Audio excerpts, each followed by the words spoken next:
Hello दोस्तों, मैं हूं अंजलि और आप सुन रहे हैं स्टोरीज विद अंजलि। हर कहानी में एक एहसास है, कभी मुस्कान लाती है तो कभी आंखें नम कर जाती है।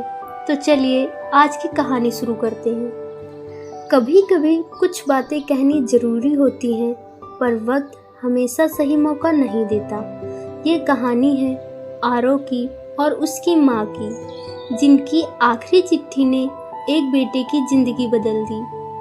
कई सालों बाद आरव अपने पुराने घर लौटा था, वही घर जहां हर दीवार पर माँ की हंसी गूंजती थी। अब बस खामोशी थी और यादों की खुशबू। वो कमरे के एक एक कोने को देख रहा था, कभी माँ का झूला, कभी दीवार पर लगी तस्वीर। सब कुछ वैसा ही था, बस माँ नहीं थी।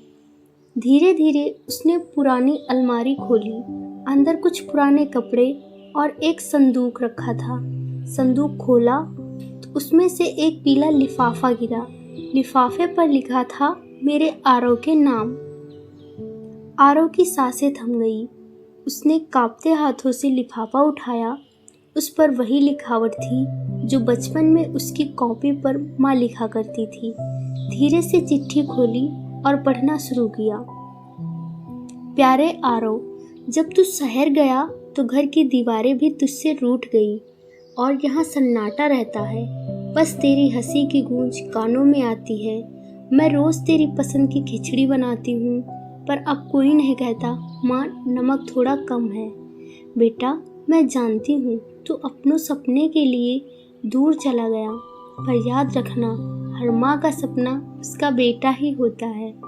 जब कभी लौटे तो घर की इस मिट्टी को जरूर छू लेना। इसमें खुशबू है, मेरा आशीर्वाद है।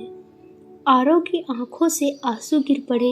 हर शब्द जैसे माँ की आवाज बनकर कमरे में गूंज रहा था। वो चिट्ठी सीने से लगाकर बैठ गया और बस फुसफुसाया, माँ, अब मैं लौट आया हूँ। वो माँ की तस्वीर के सामने बैठा था। मोमबत्ती की लौ धीमे धीमे झिलमिला रही थी। कमरे में बस एक ही आवाज थी, कागज के पन्नों की और दिल की धड़कनों की। कभी कभी एक चिट्ठी वो सब कह जाती है जो जिंदगी भर हम कह नहीं पाते। अगर आपकी माँ पास है तो आज ही गले लगाइए, क्योंकि माँ का प्यार बस एक बार ही मिलता है। तो दोस्तों, ये थी आज की कहानी। उम्मीद है आपको पसंद आई होगी। अगर इसने आपके दिल को छुआ हो तो वीडियो को लाइक करें, शेयर करें और चैनल स्टोरीज विद अंजलि को जरूर सब्सक्राइब करें। मिलते हैं अगली कहानी में।